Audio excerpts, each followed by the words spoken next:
नमस्कार, मैं हूं आंचल सिंह और आपका स्वागत हमारे चैनल पर। पाकिस्तान के विदेश मंत्री महमूद कुरैशी ने प्रधानमंत्री नरेंद्र मोदी को आमंत्रण दिया है पीओके में रैली करने के लिए, लेकिन जिस तरीके से मोदी सरकार चुनौतियों को स्वीकार करती है, अब देखना यह होगा कि जल्द ही पीओके में प्रधानमंत्री नरेंद्र मोदी रैली करेंगे और पाकिस्तान के विदेश मंत्री का जो सपना है वो साकार करेंगे। इसी विषय पर चर्चा के लिए हमारे साथ हैं राजनीतिक विश्लेषक पवन त्यागी। सर, आपका बहुत बहुत स्वागत हमारे चैनल पर।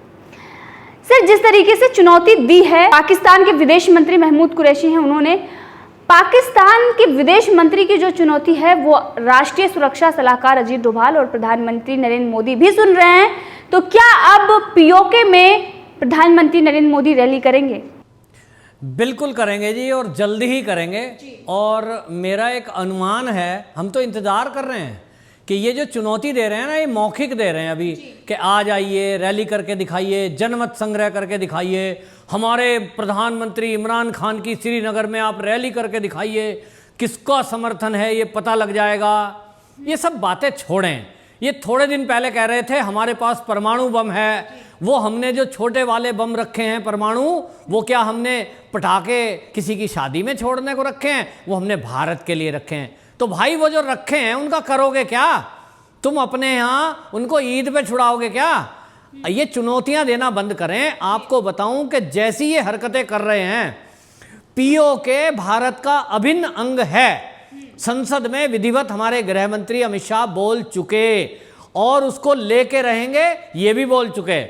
और नरेंद्र मोदी जी को ये उनकी हिस्ट्री अगर जानते होते तो ये चुनौती ना देते। हमारे भारत में कांग्रेसी कहते थे, कांग्रेस को जब ये कह रहे थे बीजेपी वाले कांग्रेस मुक्त भारत, हंसते थे, हैं ये चाय वाला हमें हटाने आया है, ये जो है चाय वाला कांग्रेस को मुक्त करेगा, हमारी इतनी पुरानी पार्टी है, हमारी जड़ें कहाँ तक हैं।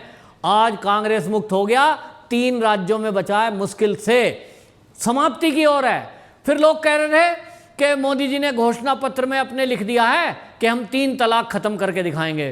तो जो उलेमा है ना, वो चुनौती देते थे मोदी जी को, हमारे अगर शरीयत से छेड़छाड़ की तो इस देश में आग लग जाएगी। हट गया, कोई तिनका नहीं हिला पाएगा भी नहीं, क्योंकि ये मोदी और अमित शाह जी की जोड़ी है, जो ठान लेती है सो करती है और किसी भी कीमत में करती है। इसी तरह आप देखिए धारा 370, महबूबा मुफ्ती कहती थी 370 अगर हटाई तो तिरंगा उठाने वाला कोई इस देश में नहीं बचेगा, कश्मीर में हम आग लगा देंगे। हट भी गई और अभी तक वो जेलों में और घर में अपने नज़रबंद हैं। तो लोग ये कह रहे हैं, भाई मोदी को तुमने चुनौती क्यों दी? नहीं दे रहे थे तो मामला ठंडा था। राम मंदिर की चुनौती दी लोगों ने, कांग्रेस ने कहा अस्तित्व नहीं है राम मंदिर का, वो राम मंदिर भी बन गया। भव्य राम मंदिर की शिलान्यास वो मोदी जी ने शिलान्यास कर दिया है, भूमि पूजन कर दिया है, और भूमि पूजन के बाद भव्य निर्माण शुरू हो गया है। मोदी जी को जिसने चैलेंज किया किसी भी बात में, वो बोलते नहीं है, जवाब नहीं देते हैं, वो कर्म करके दिखाते हैं, एक्शन से जवाब देते हैं। और इस समय ये जो विदेश मंत्री है ना पाकिस्तान के, ये शाह महमूद कुरैशी, इन्होंने अब बोल तो दिया। याद रखना पाकिस्तानियों कि अब मोदी जी जल्द ही पीओके में रैली करेंगे, लेकिन कब? जब पीओके भारत में मिल जाएगा, जाएंगे वहां, तिरंगा लहराने जाएंगे। इनवाइट तो वहां पीओके वाले भी कर रहे हैं, तो जाएंगे तब पाकिस्तान की पब्लिक आप ही के जूते मारेगी कि अच्छा था तूने छेड़ना नहीं था, अब छेड़ दिया तो ले ये आ गए मोदी जी। और आपको बता दूं, मेरा एक अनुमान है, हम तो इंतजार कर रहे थे, इन्होंने ये कहा काला दिवस मनाएंगे, धारा 370 हटने की बरसी 5 अगस्त को है, हम आग लगा देंगे, हम ये कर देंगे। अरे करते तो सही। हमारी सेना और हमारी सरकारें इंतजार कर रही थी कि पाकिस्तान कोई हरकत करे और हमें पाकिस्तान में पीओके में घुसने का मौका मिले। जी पाकिस्तानियों, गौर से सुन लो, भारत की सेना 2014 के बाद से प्रतीक्षा में है कि किस दिन पाकिस्तान कोई ऐसी हरकत करे कि हम पीओके में घुसने का मौका उठाएं, ताकि इंटरनेशनल फोरम पे कोई ये ना कहे कि आपने पाकिस्तान पे बेमतलब चढ़ाई कर दी, आपने सैनिकों को छुपके मारने की कोशिश की तो हमने सर्जिकल स्ट्राइक करके दिखा दिया। आप में हिम्मत होती ना तो सर्जिकल स्ट्राइक घुस के करा था, हमने घुस के मारा था पाकिस्तानियों को। आप में हिम्मत होती तो जरा इसी तरह आके तो दिखाते, इस तरफ आपके कमांडो आके तो दिखाता कोई हवाई जहाज हेलीकॉप्टर, तब बताते हम आपको कि भारत की सेना और भारत की मोदी सरकार क्या कर सकती है।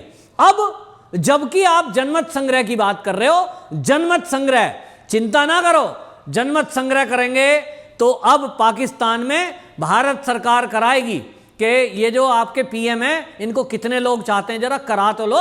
और रही कश्मीर की बात, कश्मीर की बात करना आप छोड़ दो, आप अपने पाकिस्तान की चिंता करो। तो ये पाकिस्तानियों, आपका रोजी रोटी, आपका तो चीन के टुकड़ों पे आप पल रहे हो। चीन जिस दिन टुकड़े डालने बंद कर देगा उस दिन आपकी रोटी भी नहीं चलेगी। आपके पाकिस्तान की क्या हालत है कि वहां की स्त्रियां आज जबरदस्ती उठा करके चीन में ले जाई जा रही हैं, शादी के नाम पर आज सौदेबाजी चल रही है। आपकी बहू और बेटियों को चीनी उठा के ले जाते हैं और कहते हैं नस्ल परिवर्तन करेंगे। वहां ये चल रहा है, रोक के दिखाओ जरा, अपनी बहन और बेटियों की आबरू बचा लो। आपके हाथ में नहीं है, क्योंकि आप चीन के प्रति, आप चीन के अंडर में गिरवी रखे हुए हो।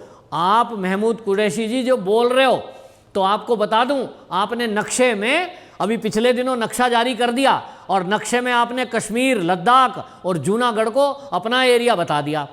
ठीक है जी, ये हमारा है पाकिस्तान का नक्शा। जिस दिन भारत जारी करेगा ना, अभी भारत देख रहा है कि चाइना वाले क्या करते हैं और ये पाकिस्तान वाले क्या टैं टैं कर रहे हैं। भारत जिस दिन नक्शा कर जारी करेगा और भारत के लोगों का जनमत संग्रह करा लो कि भारतीय लोग 135 करोड़ लोग भारतीय चाहते क्या हैं, तो आपको बता दूं कि 135 करोड़ भारतीयों में गद्दारों की बात तो मैं करता नहीं हूं। 135 करोड़ लोगों की इच्छा है कि जो अखंड भारत है वो पुनर्स्थापित हो। ये पाकिस्तान भारत का अभिन्न अंग था, ये भारत में मिलना चाहिए। 1947 में गलती करी थी कि भारतीयों ने उसे स्वीकार कर लिया लाशों के ढेर पर। उस समय के कांग्रेसी जवाहरलाल नेहरू ने ये अपने फायदे के लिए जिन्ना के साथ समझौता कर दिया। लेकिन आज अगर जनमत संग्रह कराना चाहते हो तो आप भारत में करा के देख लो। लोग चाहते हैं कि पाकिस्तान का अस्तित्व खत्म हो और वो भारत में वापस मिल जाए। ये है भारत के लोगों की सोच। अब नक्शा भारत जब जारी करेगा तो पाकिस्तान भी उसी में होगा। लेकिन भारत के नक्शे को जारी करने के लिए मोदी सरकार कब इंतजार कर रही है? करेगी, ठहरिए।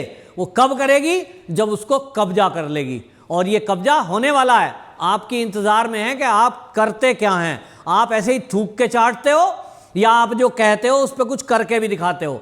आप जरा करके दिखाओ। मैं आपको खुला चैलेंज दे रहा हूं इस टीवी चैनल के माध्यम से। पाकिस्तान की पूरी सेना, पाकिस्तान के पीएम और विदेश मंत्री को मैं चैलेंज कर रहा हूं कि आपका सर्जिकल स्ट्राइक हुआ, आपके घर में घुस के मारा, कुछ करके तो दिखाओ। ऐसे बकबक करने की जरूरत नहीं है। आपको घर में घुसकर मारने की ताकत भारत के अंदर है, और साथ के साथ आपके अब्बा को भी, जो चीन आपका अब्बा है, उसको भी सबक सिखाने की ताकत आज भारत के अंदर है, भारत की सेना के अंदर है। दोनों को एक साथ, आपके बापू को भी मारेंगे चीन को, और आपको भी मारेंगे, और ऐसा मारेंगे कि आने वाली पीढ़ियां याद रखेंगी। दोनों का इंतजाम कर लिया है। अब हम तो इंतजार में हैं कब वो आपका अब्बा जो लद्दाख में बैठा है ना बॉर्डर पे, जरा करे कुछ हरकत। हमारे सैनिक बताएंगे उसको कि चीन का मुकाबला कौन कर सकता है। तो चीन के मुकाबले को आंख में आंख डाल के हमारे सैनिक खड़े हैं, हमारे टैंक वहां लगे हुए हैं। वो इंतजार में है सैनिक के कब तक हमें बिठा के रखोगे जी, ऑर्डर करो। हम अभी चाइना में घुसते हैं तो ऑर्डर की प्रतीक्षा है। आप इस तरह की बेहुदा बातें ना करें ताकि आने वाली पीढ़ियां कल को आप ही को कोसें कि आपने मोदी को चैलेंज किया था। लो जी, मोदी जी आ गए। अब पीओके में तो जाएंगे ही, पीओके तो भारत का है ही। आप बात करो तो आप अपने लाहौर की बात करो। चैलेंज आपको देना था तो लाहौर का देते कि मोदी जी लाहौर में आके दिखाओ। तो मोदी वो चीज है कि वो लाहौर में भी तिरंगा फहराने की शक्ति रखते हैं। उनकी इच्छा शक्ति आपने देखी नहीं क्या? 5 तारीख को अयोध्या में राम मंदिर बनाऊंगा, जब ही आऊंगा अयोध्या में, जब मंदिर की बनने की शुरुआत होगी।